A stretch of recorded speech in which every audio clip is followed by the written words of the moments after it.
Bueno, desde el lunes y a partir de esta noticia que nos sorprendió a todos, venimos hablando, por supuesto, y lo vamos a seguir haciendo, del Papa Francisco, ¿no?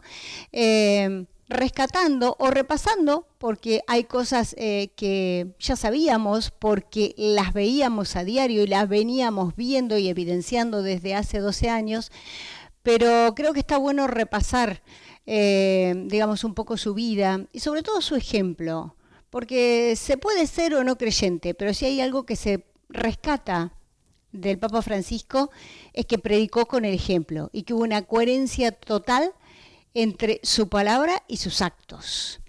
Y escuchamos muchas voces y gente allegada y gente que lo conoció, y hay una persona que siempre ha estado muy cerca de él y a quien agradezco porque en más de una oportunidad hemos hablado y le quiero dar la bienvenida. Es Monseñor Santiago Olivera, que es obispo castrense de la Argentina y delegado episcopal para las causas de los santos. ¿Cómo le va, Monseñor? Gracias por este tiempo. No, muy bien, muchas gracias a ustedes. Cuando yo era joven, más joven, decíamos que las palabras convencen, pero el ejemplo arrastra. Y realmente, hasta último momento, el Papa Francisco nos predicó con su ejemplo, porque con esa frágil salud, sin embargo, no dudó el Viernes Santo de ir a la cárcel, como siempre lo hacía, y no dudó también ese domingo recorrer por la Plaza de San Pedro con su papamóvil, expuesto Sí. a no cuidarse, ¿no? Y a entregarse, sí, hasta el extremo, sin límite. Bueno, en algún momento, y usted me lo recordará mejor, él se refirió, ¿no?, a la muerte y a cómo en todo caso quería, ¿no?, que la muerte le llegara, sin sorprenderlo, como poder esperarla. Y creo que eso fue lo que hizo, ¿no? Hasta último momento y despidiéndose de todo.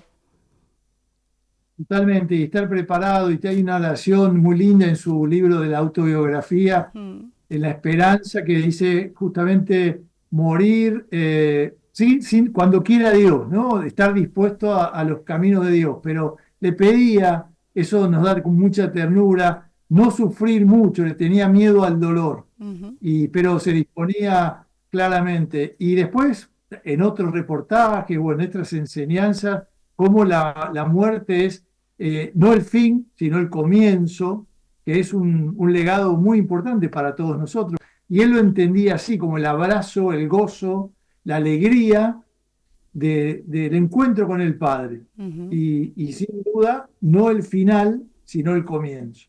Tenía una gran preocupación por la realidad de Argentina, ¿no? Y muchos siguen diciendo, ¿por qué no vino a la Argentina? Yo creo que él se llevó a la tumba el Papa porque no vino. A mí me dijo en dos oportunidades, no estaban dadas las condiciones, Mm. no quería ya fragmentar más, porque de hecho somos una sociedad muy particular los Sí, argentinos. Y sí. es verdad que ya no lo dejamos ser y lo miramos, lo traíamos al barro nacional Mm. y saber que él es el hombre más importante, sin duda, en la historia de la iglesia, un hombre muy importante, en la historia argentina es un hombre muy importante, es el primer papa de América Latina, el primer papa argentino, el primer papa jesuita.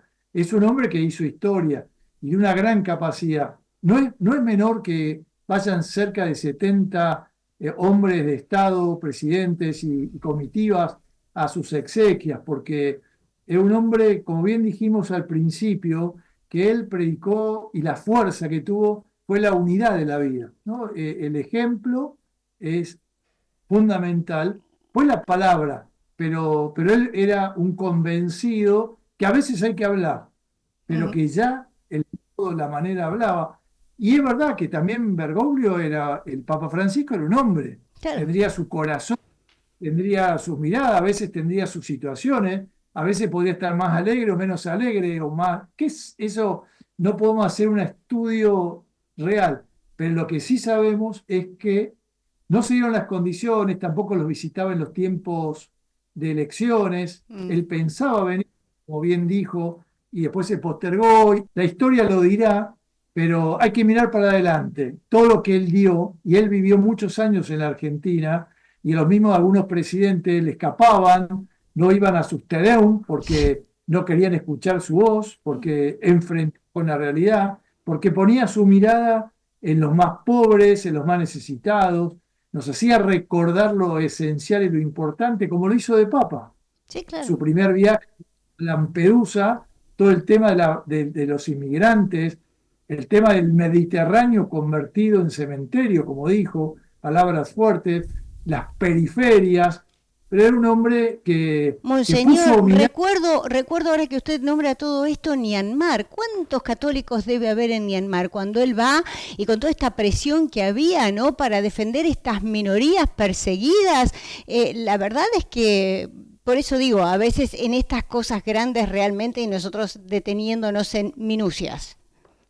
Totalmente de acuerdo, totalmente de acuerdo. Y era el Papa del mundo, era argentino, pero era el Papa de todos, no era el Ujú. Papa nuestro, y priorizó, estoy seguro, algunos países que nunca había ido un Papa o que tenía que estar, trabajar por la paz, por el encuentro, por la cultura del encuentro, Ujú. y bueno, nos tocó que no vino. A mí me da pena, nos da dolor a todos, pero también sabemos de su sabiduría y que él manejaba los tiempos y que él conoce o conocía mucho más que nosotros, que tenemos una mirada más parcial. Hablábamos de la imagen, ¿no? Y realmente de cómo predicó a través de la imagen. Y pienso en tantos detalles, ¿no? Y pienso en su vestimenta blanca y nunca el rojo. Dejó muy claro todo de entrada con esto y lo mantuvo, ¿no? Y pienso en sus zapatos y pienso en su cruz de plata, que creo que es la misma que tenía desde que se ordenó como obispo, y en el anillo.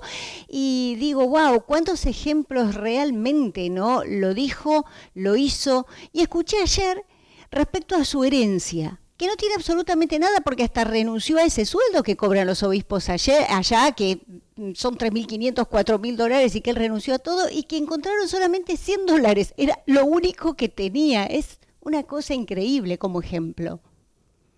No, sin duda. Bueno, él ya de jesuita hizo su voto de pobreza. Una vez cuando es obispo, deja de ser jesuita, aunque siempre será Mm. jesuita, pero digo, no, no está ligado a los votos porque al ser obispo, y bueno, obviamente Papa queda, es de todos, pero sí, es un signo también de esa coherencia en la vida, ¿no? Porque sí, además cuando se fue aquí de Buenos Aires, los ahorros que tenía los dejó para una construcción de una iglesia y después vivía siendo generoso, ¿no? A mí me consta, alguna vez que hemos hablado del tema, él llevaba siempre algunas monedas o algunos billetes aquí en Buenos Aires para darle a los pobres, y un día hablamos con él y él decía, cuando el Evangelio dice dar al que te pide, no hagas, porque hablábamos que qué usará la gente cuando te pide la plata, o si hay un niño que te quiere lavar el vidrio y pensamos, bueno, estos chicos, ¿quién los quién los manda? ¿Qué?